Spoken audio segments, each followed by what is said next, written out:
Aristocat 65.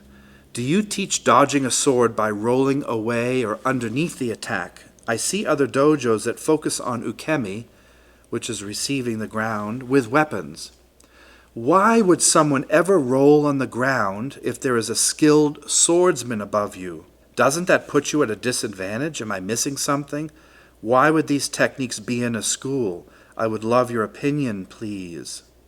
Yeah, I see these katas and we touch on them occasionally in our training. You're absolutely right, Aristocat 65.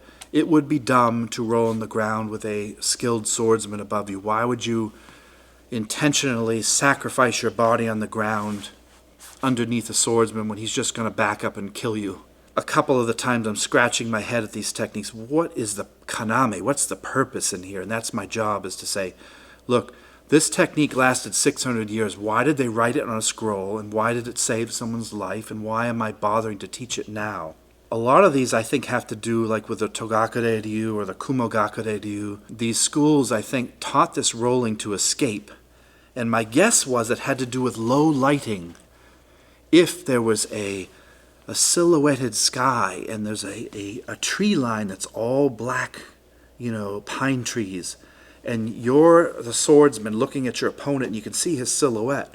Well, if he ducked under the line and rolled across the ground, he would disappear in the low light at that time of dawn or dusk, and you would not see him, and then he'd pop up and take your sword over. That's probably my guess as to why those techniques are in there. You would never do a back roll while defending yourself. The guy would stomp on your head. And I make sure that I tell my students, look, this is the historical reason we're doing this, but don't do it in a modern fight. You're going to get your butt kicked. So do not roll with a sword a certain way. If you dive roll to get distance with a roll, that's fine. Do a Hicho Kaiten and roll away. That's fine, because you might get 10 feet. Or if you're grabbing a pistol as you roll and coming up and racking the slide, fine. That's great training. But as far as rolling underneath the opponent who has a samurai sword, foolish.